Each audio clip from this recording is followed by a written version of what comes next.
인간은 가치 있는 존재로 창조되었습니다. 그럼 그 가치가 얼마나 될까요? 어떤 분은 억만금을 준다 해도 자신과는 바꿀 수 없다 이렇게 하는 분도 있습니다. 그런데 어떤 분은 자신의 가치를 가볍게 여기는 분도 있어요. 그래서 재물이나 어떤 명예나 어떤 자리에 연연하여서 그걸 얻기 위해서 자신의 것을 갖다가 쉽게 자신을 던져버리는 그러한 분도 있습니다. 자신의 가치를 귀중하게 여기는 분은 존재 가치형 인간이다 이렇게 부르고요. 재물이나 명예나 자리를 위해서 자기 가치를 갖다가 쉽게 여기는 그러한 사람들을 소유 가치형 인간이다 이렇게 부릅니다. 그런데 인간이 재물과 명예에 집착하면서 자신의 가치를 하찮게 버리고 만다는 거예요. 소유 가치형 인간이 되고 말았습니다. 하나님은 우리 인생이 귀하게 쓰임받기를 원하셔요. 귀한 존재로 창조되었기 때문이죠. 그래서 재물에 목숨 걸지 말고 하나님 나라를 위해서 살라고 말씀을 하고 있습니다. 예수님은 썩을 양식을 위하여 일하지 말고 영생하도록 있는 양식을 위해서 하라라고 요한복음 6장 27절에서 말씀을 하고 있습니다. 그러니까 재물을 소유하는 데 집착하지 말고 하나님의 창조 섭리로 우리 돌아가자는 거예요. 그 귀한 가치를 왜 세상의 것에 내어 던지고 마는지.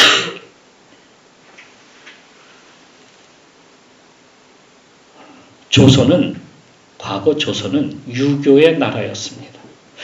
아니, 사대부들의 나라였어요. 사대부들의. 그러니까 그들이 세상을 다 좌우지하는 거였어요. 나라를. 이들이 공자를 숭배하고 중국을 숭배했어요. 중국을 섬겼어요. 말도 한자를 썼어요. 그러니까 한자를 모르는 사람들, 약 90% 이상 되는 그 사람들은 모두가 까막눈으로 살 수밖에 없었어요. 그러니까 백성들은 그저 사대부들을 먹여 살리는 노예와 같은 그런 삶이었다는 거예요. 그러니까 10%가 90%를 갖다가 먹여 살리는데 전전긍긍하면서 살았던 겁니다. 하지만 있는 그 10% 그들은 서로 당파 싸움하면서 나라를 망쳐가게 되는데요. 그러한 나라였음에도 불구하고 그것을 지키고자 결국에는 나라를 갖다가 굳게 잠가버리고 다른 나라는 들어오지도 못하게 그렇게 세국 정책을 펴게 됐죠. 만일에 그들이 깨어서 시장 경제를 갖다가 살리고자 일본처럼 메이지 유신과 같은 멋진 정책을 갖다가 폈더라면은 나라가 달라져도 한참 달라졌을 겁니다. 그런데 시장 경제가 살게 되면 자신들이 지키고자 했던 나라는 어떻게 되는 겁니까? 사라져야 돼요. 그런 나라. 그러니까 그들은 끝까지 자기들의 지키고자 했던 그 나라, 유교 나라를 고집했던 겁니다. 조선 말에 들어서면서 사회는 더 암울해졌어요. 지옥과 같았다 그래요. 찢어지게 가난하고 기근과 전염병이 창궐해서 시체를 버릴 것도 없어가지고 그냥 성 밖에다 갖다 던질 정도였다고 합니다. 중국과 일본의 간섭은 크게 달했습니다. 그래서 왕이 어디로 도망갔냐면 아간파천이라고 그래갖고 러시아 공사관으로 도망친 적도 있었어요. 근데 결국에 이 싸움에서 승리한 것은 일본이었어요. 일본 제국주의. 그들은 스스로 통치를 할 수 없는 그 조선을 갖다가 접수해 버렸습니다. 1905년 10월 17일 을사년, 올해가 을사년이잖아요. 그때도 을사년이었어요. 1905년 11월 17일 8명의 대신이 결연한 의지로 일제 공사관으로 모였습니다. 이 8명은 이토 히로부미와 함께 을사늑약이라는 말은 을사보호조약을 갖다가 체결을 합니다. 일본이 우리나라를 보호해 주겠다는 그 계약에 서명을 하는 거예요. 8명이 모여가지고 5명이 그날 서명을 했어요. 찬성의 말이에요. 그 5명 중에 대표적인 인물이 학부 대신 교육부 장관이 그 일을 어떻게 중심으로 했을까 좀 이해는 안 가지만 그 학부 대신이 그 대표적인 인물인데 그 사람의 이름이 이완용입니다. 이완용. 이들은 일제로부터 많은 재물과 땅 그리고 높은 자기를 갖다가 수여받았는데 그것으로 볼 때에 이들이 나라를 넘기는 것에 대하여 문제없이 찬성표를 꽝꽝꽝 찍었다고 하는 것을 알 수가 있습니다.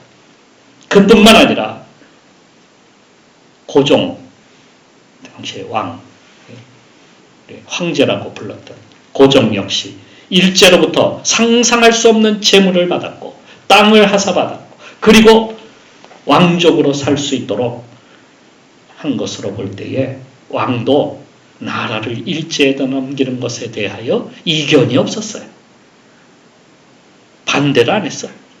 반대했다는 것은 이게 안 맞아요. 이게 역사적으로 안 맞아. 그리고 날이 나지 아니하는 3명의 대신들, 그들도 역시 후에 많은 재물과 땅 그리고 자기를 하사받은 것으로 볼 때에 그들이 반대한 이유는 간단합니다. 더 많은 것을 일제로부터 받아내기 위함이었어요. 나라를 파는 것에 대하여는 이견이 없었어요. 그렇지 않아도 개판된 나라인데 오히려 일본이 보호해준다는데 얼마나 좋습니까? 이견이 있을 수가 없었어요. 을사년 이렇게 나라는 일제에 넘기고 말았습니다. 군대도 누구 하나 나와서 싸운 사람도 없어요. 어떤 누구도 반대운동 없이 그냥 조용히 나라를 갖다가 일본에게 넘기고 말았던 거예요. 참 한심한, 이게 나라입니까? 한심한 나라예요. 한심한. 참 불쌍한 나라예요. 그들이 이렇게 결연한 의지로 거기에 모였던 것이 알고 보니까 나라를 위해서 애국하고자 하는, 나라를 위해서 무슨 대단한 나라를 조국에 대한 어떤 지키고자 하는 그러한 것은 아무것도 없는 거예요. 그들은 단 1%도 없었어요. 더 많은 재물을 얻고자, 더 많은 땅을, 그리고 일본으로부터 더 많은 것을 얻고자 그렇게 거래를 했고 결국에는 나라를 그렇게 쉽게 넘기고 말았던 겁니다.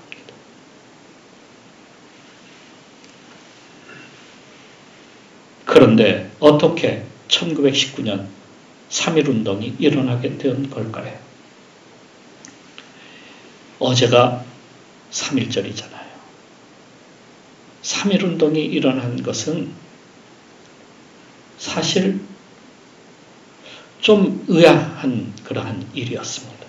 왜냐하면 일제강점기 그러니까 1945년까지 인구가 1,000만 명이나 늘었어요.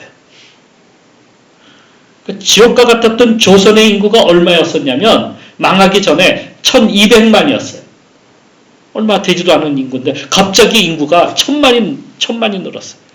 1940년. 왜 그랬을까요? 기근도 사라지고 전염병도 그 시절에 사라졌어요.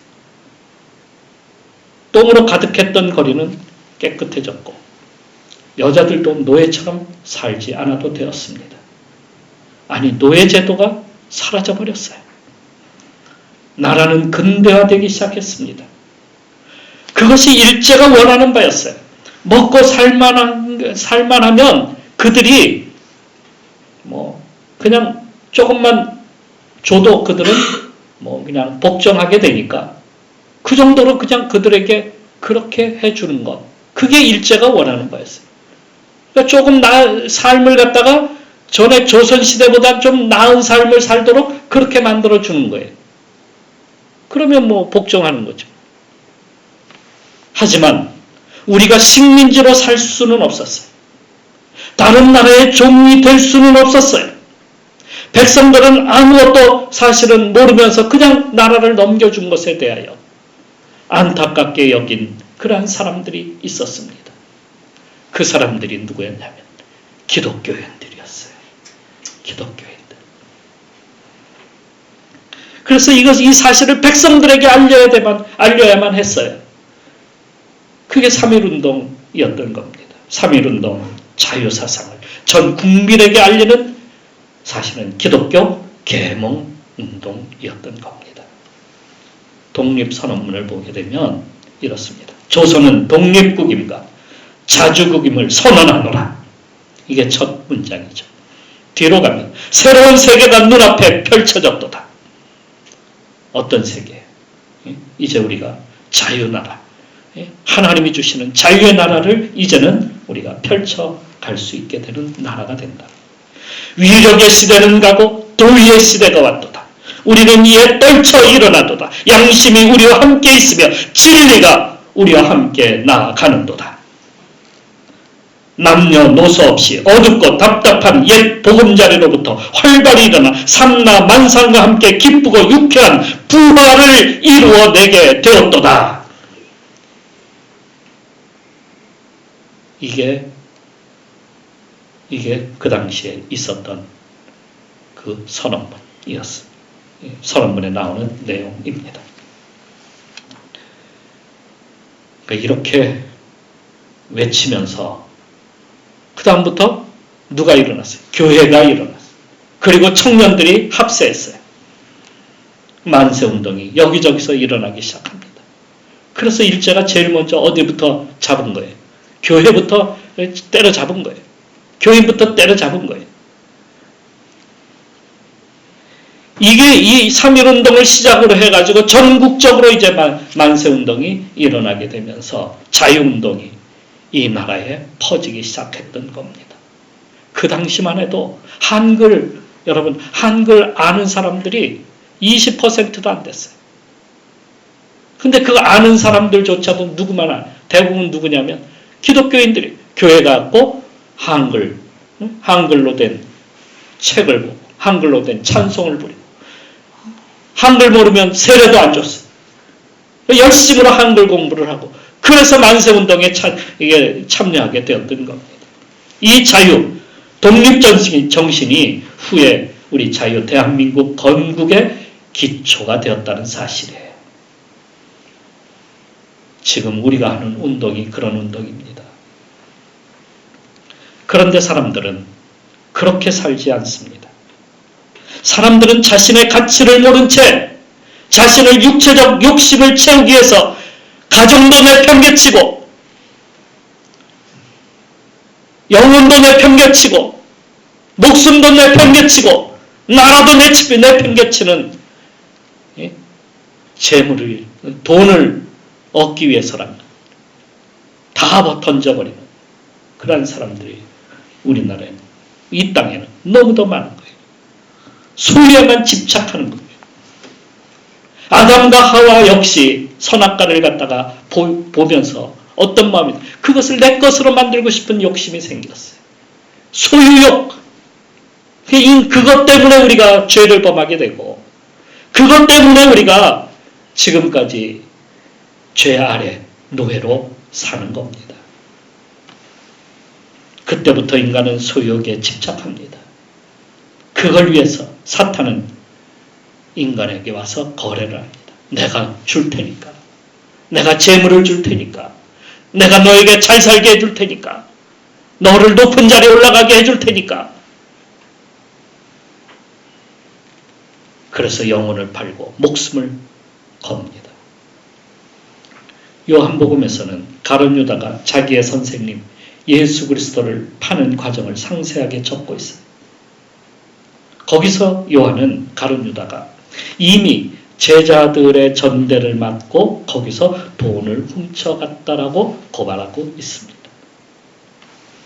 요한복음 12장 6절에 그는 도둑이라 돈꾀를 맞고 거기 넣은 것을 훔쳐가비러라.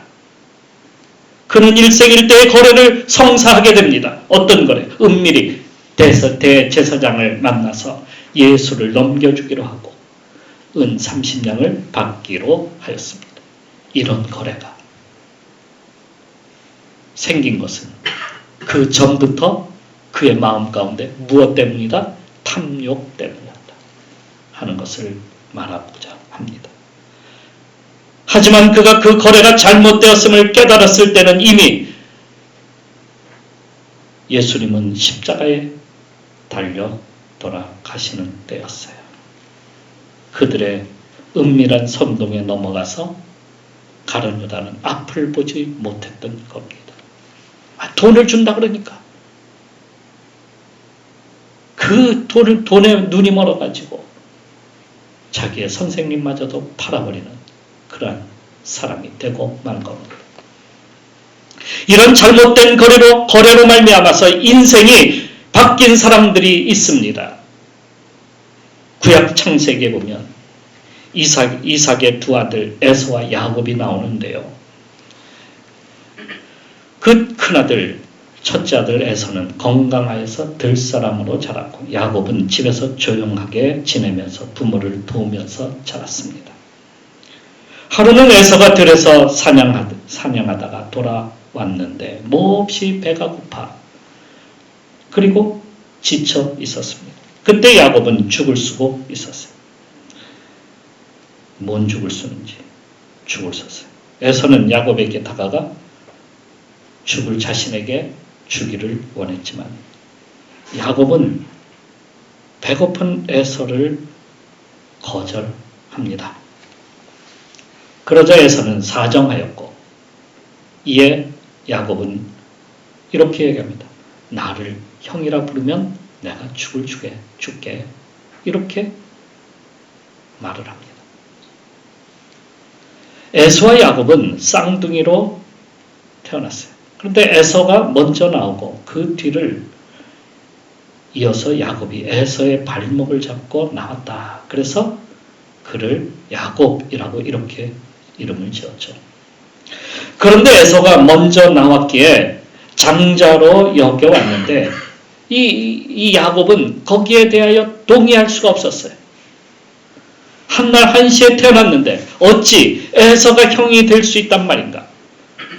둘은 늘 이것으로 인해서 싸웠을 겁니다. 하지만 집에서는 야곱이 동생이고 에서는 늘 형으로 그렇게 인정을 해 주었어요.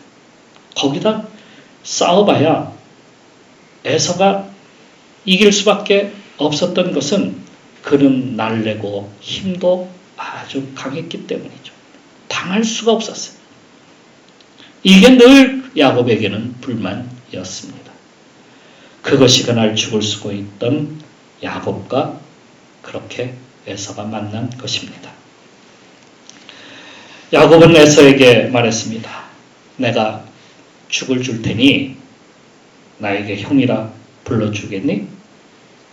에서는 순간 자기 배가 고픈 것을 빨리 해결하기 위해서 형이라고 부르는 것쯤은 대수롭지 않게 여겼던 겁니다. 알았어, 형. 자, 이제 됐지? 나에게 죽을 줘, 형. 돌아서 있던 야곱의 얼굴에는 희열이 싹 돕니다. 어떤 웃음을 지었을까요? 아마 저를 보시면 잘 알 겁니다.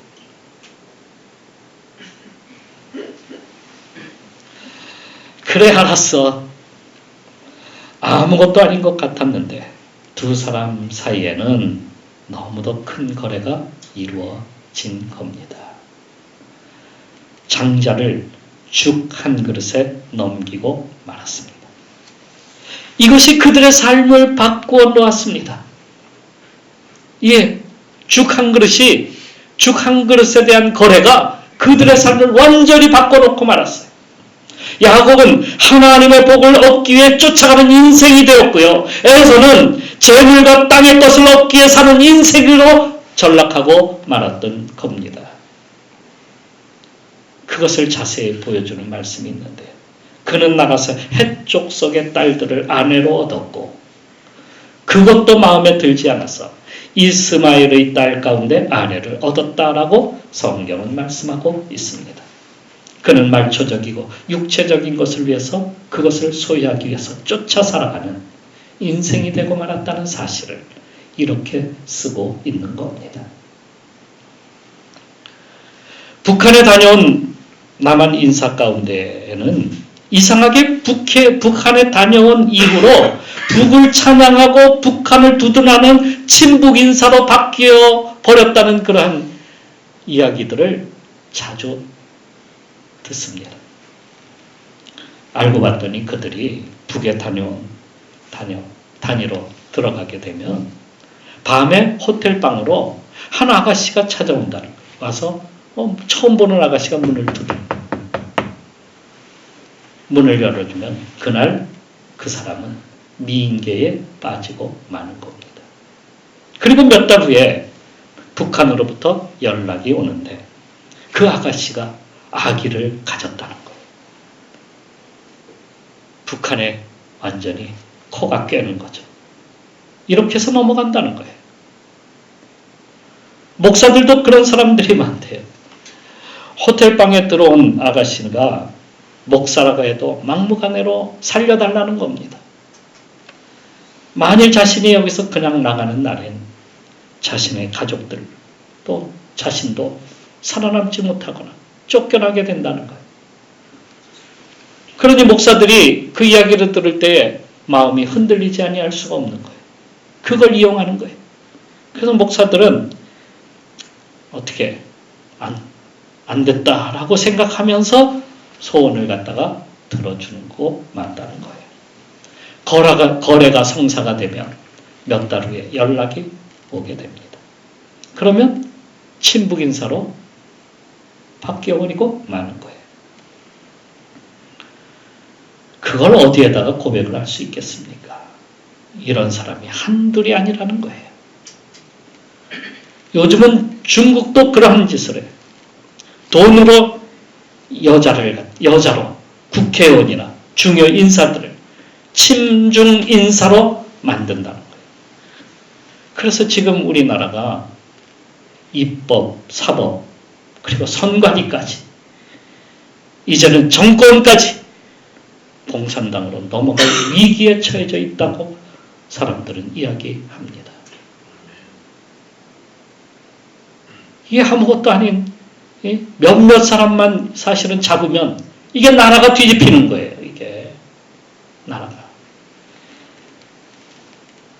근데 무엇 때문에? 탐욕 있는 사람들을 골라서 그 사람들을 그렇게 바꾸는 거예요. 예수님이 광야에서 40일간 금식하고 났을 때에 마귀가 와서 자기와 거래하자고 합니다. 어떤 거래? 야, 만일 하나님의 아들이면 이 돌들을 떡덩이가 되게. 그러면 네가 하나님의 아들인 것을 내가 인정해 줄게. 뭐 이런 겁니다. 다시 마귀는 예수님을 성벽 꼭대기에 세우기도 하고 거기서 뛰어내리라고 합니다. 그러면 천사가 와서 너를 받쳐줄 거야. 또 마귀가 예수님을 높은 산으로 데리고 가서 천하만국 그 영광을 다 보이면서 내게 엎드려 경배하면 이 모든 것을 너에게 다 주겠어. 거래하자고 하는 거 아닙니까? 그때에 주님께서 뭐라고 하십니까? 사탄아 물러가라. 주 너의 하나님께 경배하고 다만 그를 섬기라. 왜? 탐욕으로 인하여서 결국에는 우상 숭배가 돼버리고 마는 거예요. 탐욕은 곧 우상 숭배니라. 이렇게 빠지는 거예요. 이렇게. 주님은 이 땅에서 얻는 것이 인생을 기쁘게 함이 아니라 주님의 뜻을 이루고 주님의 일을 하는 인생이 성공하는 인생, 가치 있는 인생임을 갖다가 보여주셨습니다. 그래서 하루는 한 청년이 부자 청년인데 예수님께 와서 어떻게 해야 멋진 삶, 구원을 내가 얻을 수 있겠습니까? 라고 물었을 때에 주님께서 이렇게 말씀하셨어요. 너의 소유를 팔아서, 자 여기서 소유라는 말씀을 하시죠. 너의 소유를 팔아서 가난한 자들에게 주라. 그리하면 하늘에서 보화가 너에게 있으리라. 이게 진정한 가치다 하는 것을 보여주시는 거예요. 그리고 와서 나를 따르라 하셨어요. 인생의 가치가 소유에 있는 것이 아니라 하나님께서 하나님의 나라를 위해서 그리고 하나님과 만날 때 우리 인생의 가치가 진정으로 나타나는 겁니다. 그러니까 만나면 달라져요. 질그릇 가운데 하나님의 보배가 거기에 들어가기 때문이죠. 우리는 질그릇이에요. 그런데 주님께서 우리 가운데 보배로 오신 주님께서 우리 가운데 역사하시면 우리가 보배처럼 빛나는 거예요. 주님이 내 안에 계실 때에 비로소 가치가 나타나는 거예요. 그런데 우리는 그것을 갖다가 놓으려 하지를 않아요. 내 소유를 내놓으려고 하지를 않아요. 내 것을 자꾸 내 것이라고 자꾸 주장해요. 그걸 내려놓아야 되는데 내려놓지를 못하는 거예요. 그래서 주님께서 진정한 거래의 기술을 알려주신 것이 오늘 본문의 말씀입니다.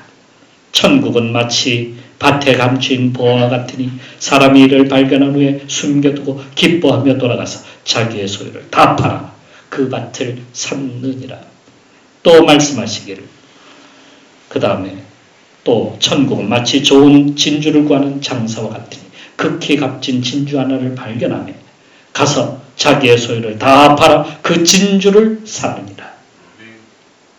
진정한 가치를 얻기 위해서는 자기의 소유를 갖다가 팔으라고 이렇게 말씀하고 있는 거예요. 그러면 천국을 얻게 되는 거예요. 천국, 보화를 우리가 얻게 되는 거예요. 그래서 육체의 욕심을 버리라고 하는 겁니다. 예수님을 얻으려면 나를 십자가로 버려야 돼요. 나의 가치는 사실 아무것도 아니에요. 내게 있는 것은 별거 아니에요. 우리가 진정으로 가치 있는 인생이 되려면 하늘의 것을 얻어야 우리가 진정한 가치 있는 인생이 되는 거예요. 아멘. 베드로를 부르시면서 이렇게 말씀을 하셨어요. 내가 사람을 낚는 어부가 되게 하리라. 누가복음 5장에서 주님이 그렇게 말씀하셨죠. 그랬는데요. 후에 베드로가 성도들을 향해서 뭐라고 했는지 아십니까? 이렇게 쓰고 있어요. 너희는 택하신 족속이요 왕같은 제사장들이요 거룩한 나라 그의 소유가 된 백성이니라. 얼마나 베드로가 그 말씀에 감격하고 그것을 받고 쫓아갔어요. 정말 주님으로부터 말로 다 할 수 없는 가치 있는 인생임을 깨달았을 때에 그것을 우리에게 알려주고 있는 겁니다. 베드로는 전에 무엇을 했어요? 그냥 호숫가에서 고기를 잡는 어부. 그것도 별로 그렇게 잘 되지를 않았던 모양이에요. 그렇지 않습니까? 그날도 물고기 한 마리도 잡지 못해서 그냥 그물을 걷으면서 인생을 탓하고 있었을지도 몰라요. 그런데 주님께서 그를 부르시면서 그 엄청난 고기를 갖다가 잡게 하시잖아요. 그런 후에 나를 따르면 내가 사람을 낫게 해주겠다 하는 그 말씀을 듣고 저분을 따라가는 것이 진정으로 가치 있는 인생이다라고 생각을 하고 쫓아갔던 겁니다. 그랬더니 그가 엄청난 것을 이렇게 누리게 되었던 겁니다. 너희는 택하신 족속이요 왕같은 제사장들이요 거룩한 나라요. 그의 소유된 백성이 얼마나 놀라운 가치가 우리 가운데 있느냐라고 하는 것을 보여주고 있습니다. 여러분, 멋진 인생 살고 싶습니까? 그러면 주님께 나가십시오. 어느 날 하나님께서 아브라함을 찾아오셨어요. 나와 거래하자. 나를 믿고 따르면 너를 온 세상에 복의 근원이 되게 하겠다. 너의 후손을 별과 같이 모래알같이 만들어서 큰 민족을 이루게 하겠다. 어때? 할만하지? 그 대신 너는 가족, 친지, 내 부모를 떠나서 가나안 땅으로 가라. 모든 것을 버리고 따라오라. 너의 소유를 버리고 따라오라. 아브라함은 말씀을 듣고 그것을 믿었어요. 그리고 즉시 일어나 가족, 친지, 부모를 떠나서 가나안 땅으로 들어갔습니다. 그래서 아브라함을 믿음의 조상이라고 부르는 겁니다. 오늘 우리에게도 그렇게 거래하자고 하십니다. 우리가 주님을 믿고 나가면 하나님은 아브라함처럼 우리를 멋진 인생으로 살도록 하시고 가치 있는 인생으로 살도록 하시고 그를 높이라. 그리하면 그가 너를 높여주리라. 만일 그를 품으면 그가 너를 영화롭게 하리라. 기도하겠습니다.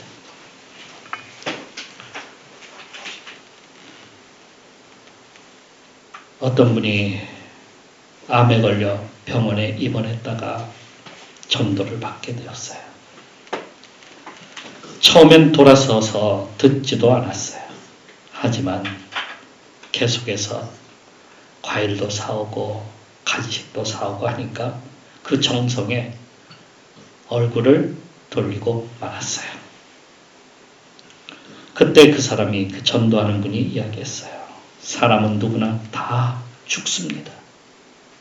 항암제 맞고 죽지 않을 수 있습니까? 죽지 않는다고요? 죽습니다.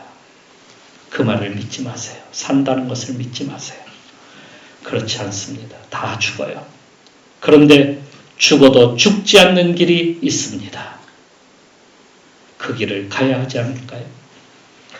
예수님을 믿으면 영원히 죽지 않습니다. 그 말에 귀가 솔깃해졌어요. 죽지 않는 길이 있다고요? 그렇습니다. 예수님을 믿으면 됩니다. 그는 예수님을 소개하고 복음을 소개할 때에 그녀는 자신의 인생을 돌아보았어요. 나는 너무 가치없는 인생을 살았구나. 헛되게 살았구나. 재물에만 욕심을 내고 살았구나. 부끄러웠습니다. 기도를 받고 난 후에 그날 바로 퇴원을 했습니다. 항암제를 맞으며 죽음을 기다리는 것보다 남은 삶을 좋은 일을 하면서 보내는 것이 가치 있는 인생이다. 이렇게 생각을 하고 그 자리에서 병원을 뛰쳐나왔던 겁니다. 그렇습니다. 하루를 살아도 가치 있는 삶을 살아야 되지 않을까요? 그러기 위해서는 주님과 거래해야 됩니다. 주님께서 내려놓으라고 말씀하십니다. 그러면 더 큰 것을, 더 놀라운 것을 우리에게 주시겠다 말씀하십니다. 거래에 응하시겠습니까? 이 시간 우리 머리 숙여 주님 앞에 기도하며 주여, 주님의 거래에 오늘 제가 붙들겠습니다. 가치 있는 인생을 향하여 나아가겠습니다. 이 시간 우리 기도하면서 나가도록 합시다.